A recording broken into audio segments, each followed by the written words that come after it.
નમસ્કાર વિદ્યાર્થી મિત્રો, કેમ છો બધા? મજામાં ને? હું છું નિશાંત કતીરા અને આ વિડીયોમાં આપણે મોસ્ટ આઈએમપી સ્મોલ સમ્સ શીખવાના છીએ. 2 અને 3 માર્ક વાળા સમ્સ, જેમાં મને ખબર છે તમને સૌથી વધારે તકલીફ થાય છે, ડર લાગે છે. મોટા સમ્સ તમે કરી લ્યો છો કારણ કે સારી એવી પ્રેક્ટિસ કરી લીધી છે. મનમાં પહેલેથી જ એમ છે કે યાર આ મોટા મોટા સૂત્રો છે, કેમ કરશું, અને એ ડરના લીધે તમે લોકો મોટા સમ્સની સારી એવી પ્રેક્ટિસ કરી લ્યો છો આખા વર્ષ દરમિયાન, અને 5-5 માર્ક વાળા સમ્સ તમે ગણી લ્યો છો, પૂરા માર્ક પણ મેળવી લ્યો છો. તકલીફ ક્યાં થાય છે ખબર છે? આ સ્મોલ સમ્સમાં, જે આજના વિડીયોમાં શીખવાના છે, એને તમે આખા વર્ષ દરમિયાન અવગણો છો. તમને એમ કે હવે મોટા સમ જ મેઇન છે તો એના ઉપર વધુ ધ્યાન આપી, પણ નાના સમને તમે સાઈડમાં રાખી દો છો. એના સૂત્ર પણ અલગ હોય છે. ઓકે, તો એ તમે જો અવગણશો તો મહેનત કર્યા છતાં પણ, સિરિયસ હોવા છતાં પણ રિઝલ્ટ સારું નહીં આવે. થરલી પ્રેક્ટિસ કરવી પડશે, કંઈ પણ છૂટવું ન જોઈએ. પછી નાના સમ શા માટે ન હોય? સમજી શકો છો મારી વાત? તો પ્લીઝ ધ્યાન આપજો. નાના સમ્સ પણ એટલા જ ઇમ્પોર્ટન્ટ છે. 99 માર્ક લેવા હોય, 100 માર્ક લેવા હોય તો 5-5 માર્ક વાળા બધા સમ્સ ભલે સાચા હશે, જો નાના સમ ખોટા હશે તો 99 કેમ આવશે? સમજી શકો છો ને? તો એ પણ એટલા જ જરૂરી છે. સ્ટાર્ટ કરીએ સરસ મજાના સુવિચાર સાથે. जितना कठिन संघर्ष होगा जीत उतनी ही शानदार होगी. જેટલી વધારે મહેનત કરશો, જેટલું વધારે હાર્ડ વર્ક કરશો, જેટલી વધારે રાતો જાગશો, જેટલી વખત વધારે સવારે વહેલા ઉઠશો, એટલું રિઝલ્ટ જોરદાર આવશે અને જીત તમારી એટલી જ શાનદાર હશે. અને ત્યારે આંખમાં આંસુ આવી જશે ખુશીના, અને પોતાના ઉપર ગર્વ ફીલ થશે. તમારા પેરેન્ટ્સને તમારા ઉપર ગર્વ ફીલ થશે. તો પ્લીઝ અત્યારે સંઘર્ષ કરી લો, જીત તમારી છે. ઓકે, આ વિડીયોમાં આપણે 4 સમ શીખવાના છીએ. સ્વાધ્યાય 2.2 ના દાખલા નંબર 12, 13, 14, 15 ચારે 4 સ્મોલ સમ છે. 2 અને 3 માર્કમાં પૂછાઈ શકે છે. તો સ્ટાર્ટ કરીએ દાખલા નંબર 12 સાથે. પણ એનાથી પહેલા સ્ક્રીન ઉપર તમે જોઈ શકો છો કાર્લ પિયર્સનની રીતના 3 બીજા સૂત્ર જે સ્મોલ સમ માટે જરૂરી છે. 3 મોટા સૂત્ર તો આપણે કરી લીધા, એ તમને યાદ પણ રહી ગયા છે. એના 5 માર્ક પૂરા મળી પણ જશે, પણ આ નાના સૂત્ર પણ યાદ રાખવા એટલા જ જરૂરી છે. r બરાબર covariance of xy upon sx into sy. sx એટલે x નું પ્રમાણિત વિચલન અને sy એટલે y નું પ્રમાણિત વિચલન. પ્રમાણિત વિચલનને ઇંગ્લિશમાં સ્ટાન્ડર્ડ ડેવિએશન કહેવાય. 11 માં તમે એક આખો ચેપ્ટર પ્રમાણિત વિચલનનું ભણ્યા છો, બરોબર ને? જો રકમમાં સહવિચરણ એટલે કે કોવેરિયન્સ ઓફ xy ન હોય તો આ બાકીના બે ફોર્મ્યુલા યુઝ થશે. r is equal to sigma x minus x bar into y minus y bar upon n into sx into xy. into એટલે ગુણ્યા. અને third formula r is equal to sigma xy minus n into x bar into y bar upon n into sx into sy. Okay, screenshot લેવું હોય તો screenshot લઈ લ્યો, યાદ રાખવું હોય તો યાદ રાખી લ્યો, 2-2, 3-3 વાર, 5-5 વાર લખવું હોય તો એ પણ કરી લ્યો. કંઈ પણ કરો, અત્યારે યાદ રહેવા જોઈએ, અને તો જ આગળ કોન્ફિડન્સથી વધી શકશો. નહીતર મનમાં ડર પડ્યું હશે કે યાર આગળનો ચેપ્ટર જરાક મને હજી ડાઉટ છે, કંઈક ખૂટે છે, કંઈક મને નથી આવડતું. જો એવું ન થવું હોય તો અત્યારે જ બધું કામ કરી લો. ચલો સ્ટાર્ટ કરીએ દાખલા નંબર 12 સાથે.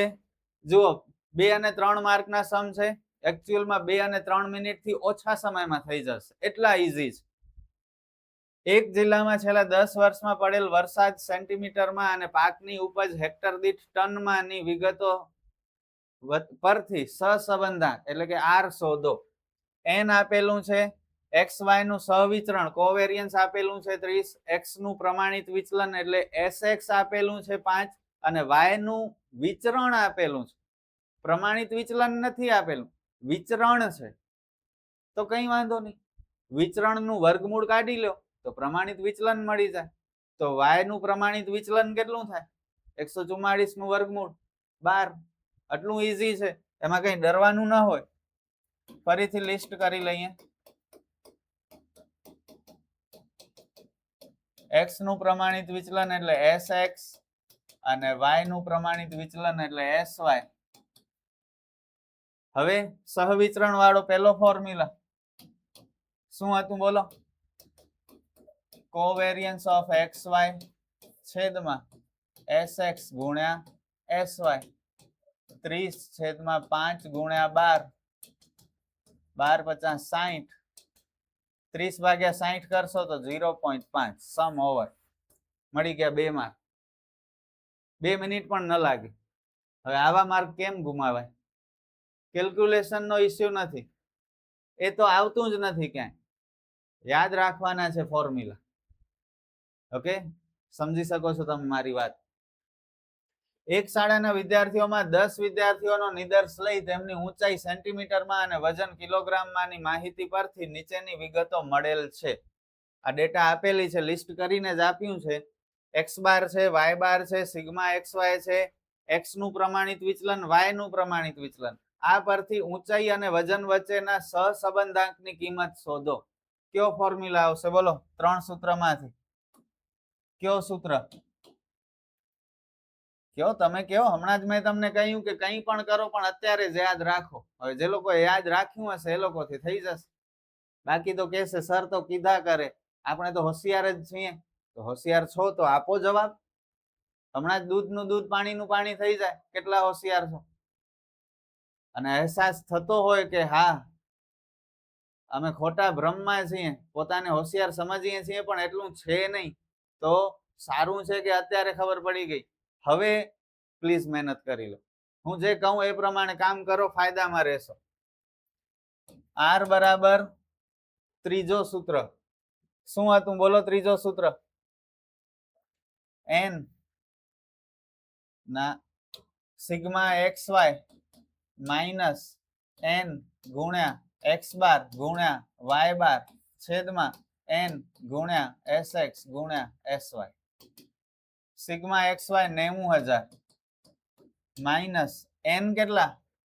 n તો ક્યાંય છે જ નહીં લિસ્ટમાં, પણ રકમમાં જુઓ કેટલા વિદ્યાર્થીઓ છે? 10 વિદ્યાર્થીઓ છે. It means n is equal to 10. x bar 160, y બાર 55 છેદમાં 10 ગુણ્યા 25 ગુણ્યા 10. 90,000 માઇનસ 10 ગુણ્યા 160 એટલે 1600, 1600 ગુણ્યા 55 88,000. 25 ગુણ્યા 10 ગુણ્યા 10 એટલે 2500. આ 2000 ભાગ્યા 2500, 2000 ભાગ્યા 2500 કરશો તો 0.8 આવે. 0.8. બસ સમ ઓવર. કેટલી વાર લાગી જુઓ? હવે આવા સમ જો ન કરો તો પછી કેમ સારા માર્ક આવે? તમે જ કહો. સમમાં કઈ નથી, ફોર્મ્યુલા યાદ રાખવાના છે. નીચેના પરિણામો પરથી સહસંબંધાંકની કિંમત શોધો. દાખલા નંબર 14 માં 2 સમ છે. ઓકે, ચલો બધું લિસ્ટ કરીને જ આપ્યું છે, આપણે માત્ર સૂત્ર યાદ કરવાનું છે કે કેવો કામ આવશે. સિગ્મા x માઇનસ x બાર આખાનો વર્ગ 72, સિગ્મા y માઇનસ y બાર આખાનો વર્ગ 32, સિગ્મા x માઇનસ x બાર ગુણ્યા y માઇનસ y બાર 45. કેવો સૂત્ર? સર સ્ટાર્ટિંગમાં તમે જે 3 સૂત્ર આપ્યા એમાંથી તો એવું કઈ નથી. સિગ્મા x માઇનસ x બાર આખાનો વર્ગ જેવું તો ક્યાંય આવતું નથી. વાત સાચી તમારે. તો એનો મતલબ આ ત્રણેય સૂત્ર કામ નહીં આવે. તો 3 જે મોટા સૂત્ર આપણે અગાઉ શીખ્યા છીએ એ વિચારો એ ક્યાં હતા? થોડું રિકોલ કરો, રિમેમ્બર કરો. બોલો, પહેલો સૂત્ર મોટો કયો હતો? r બરાબર સિગ્મા x માઇનસ x બાર ગુણ્યા y માઇનસ y બાર છેદમાં વર્ગમૂળમાં સિગ્મા x માઇનસ x બાર આખા કૌંસનો વર્ગ ગુણ્યા સિગ્મા y માઇનસ y બાર આખા કૌંસનો વર્ગ. આ ફર્સ્ટ ફોર્મ્યુલા આવી ગયો અહીં. એવું જરૂરી નથી કે નાના સમમાં નાના જ ફોર્મ્યુલા કામ આવે, આ પણ કામ આવી શકે છે. જો કેટલું ઈઝી છે.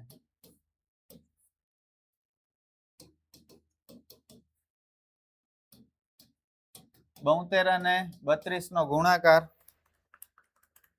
2304 અને 2304 કદાચ 48 નો વર્ગમૂળ થાય, કારણ કે 25 નો વર્ગ 2500 થાય, સોરી 50 નો વર્ગ 2500 થાય, એનાથી આ ઓછો છે એટલે 50 થી ઓછો નંબર 4800 કદાચ થશે, સોરી 48.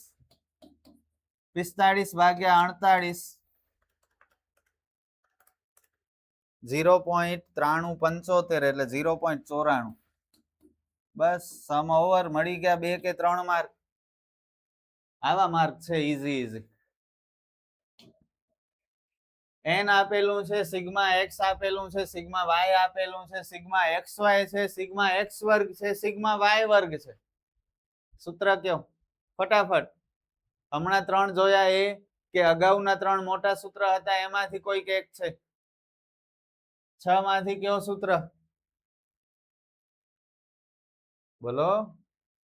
અગાઉ 3 શીખ્યા હતા એમાં બીજો સૂત્ર xy વાળો. બોલો શું હતો? n sigma xy minus sigma x ગુણ્યા સિગ્મા y છેદમાં વર્ગમૂળમાં n સિગ્મા x વર્ગ માઇનસ કૌંસમાં સિગ્મા x નો વર્ગ ગુણ્યા n સિગ્મા y વર્ગ માઇનસ કૌંસમાં સિગ્મા y આખા નો વર્ગ. n છે 6, xy 51, sorry 154 minus sigma x 16, sigma y 51, 6 ગુણ્યા સિગ્મા x વર્ગ 52 માઇનસ સિગ્મા x 16 નો વર્ગ, 6 ગુણ્યા સિગ્મા y વર્ગ 471 માઇનસ સિગ્મા y 51 આખા નો વર્ગ. 15 છક 90, 900 ને 6 ચોક 24, 924, 16 ગુણ્યા 51, 16 પચા 80, 816 ડાયરેક્ટ કર્યું છે, એક વખત વેરીફાઈ કરી લઈએ. 154 ગુણ્યા 6 924 ને 16 ગુણ્યા 51 816, 6 ગુણ્યા 52 312 માઇનસ 16 નો વર્ગ 256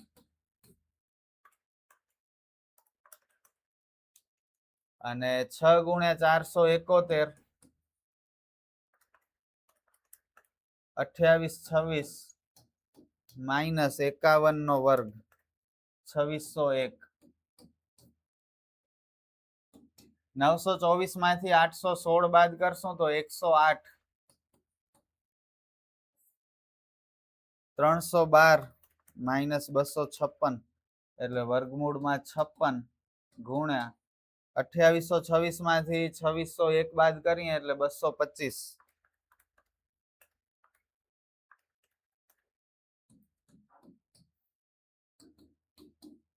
આ બંનેનો ગુણાકાર 56 ગુણ્યા 225 12600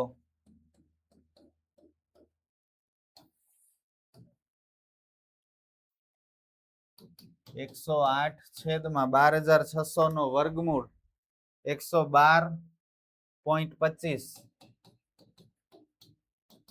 અને 108 ભાગ્યા 112.25 એટલે 0.96. જુઓ r હંમેશા -1 અને +1 ની વચ્ચે જ જોઈશે, 0 પોઈન્ટ સમથિંગ જોઈશે, પછી પ્લસમાં હોય કે માઇનસમાં હોય 0 પોઈન્ટ સમથિંગ જોઈશે. ઓકે, નહીતર 1 થી ઉપર જો આવે તો સમજી લેજો ક્યાંક કેલ્ક્યુલેશનમાં ભૂલ થઈ છે. બરોબર, તો આ સમ પણ પૂરો. અને હવે લાસ્ટ સમ. ચલો શું કરશું? વિગત આપેલી છે, પેલા લિસ્ટ કરશું આપણે. મધ્યક x અને y નો આપેલો છે. મધ્યક એટલે x બાર 60, y બાર 95. મધ્યકમાંથી લીધેલા વિચલનોના વર્ગોનો સરવાળો. આ સરવાળાનો મતલબ સિગ્મા સમજવાનું તમારે. ઓકે, અને વર્ગોનો સરવાળો એટલે કે વિચલન એટલે x માઇનસ x બાર કરવું પડશે. x માઇનસ x બાર આખાનો વર્ગ સરવાળો એટલે sigma. Sigma x minus x બાર નો વર્ગ 920 અને સિગ્મા y માઇનસ y બાર નો વર્ગ 1055. મધ્યકમાંથી લીધેલા વિચલનોના ગુણાકારોનો સરવાળો. સરવાળો એટલે સિગ્મા ને ગુણાકાર એટલે sigma x minus x bar ગુણ્યા Y minus Y bar minus 545.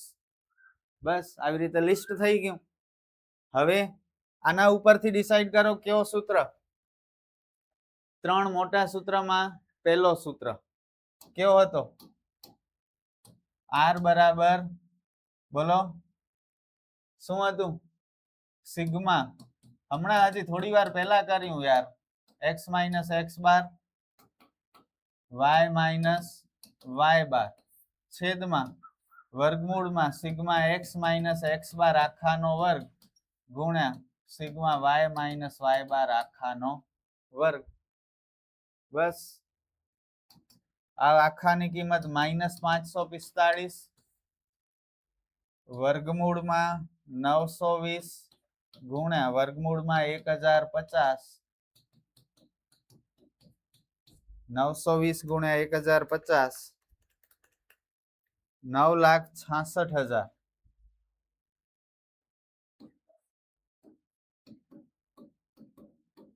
અને આનો વર્ગમૂળ થાય છે 982.85 માઇનસ 545 છેદમાં 982.85 545 ભાગ્યા 982.85 0.55 પણ માઇનસમાં. બસ તો આ મળી ગયા 2 અને 3 માર્ક. કેટલું ઈઝી છે તમે જુઓ. તમે આપણે પોતે જ કોઈ પણ વસ્તુને અઘરી સમજી લઈએ છીએ. એકચ્યુઅલમાં અઘરી નથી હોતી. સ્ટાર્ટિંગમાં થોડીક મહેનત કરવાની હોય છે. જો શરૂઆત સાચવી લઈએ છીએ પાછળ બધું ઈઝી થઈ જાય છે. તમારે પણ એ જ સમજવાનું છે. સ્ટાર્ટિંગ સાચવી લો, સૂત્ર યાદ રાખી લો, આગળ બધું આસાન છે. અહીં આપણો સ્વાધ્યાય 2.2 પૂરો થાય છે. વિડીયો ગમ્યો હોય તો લાઈક કરજો, તમારા ફ્રેન્ડ સાથે શેર કરજો અને નેક્સ્ટ વિડીયોમાં આપણે ફરીથી મળશું સ્વાધ્યાય 2.3 ના સમ સાથે. Good bye.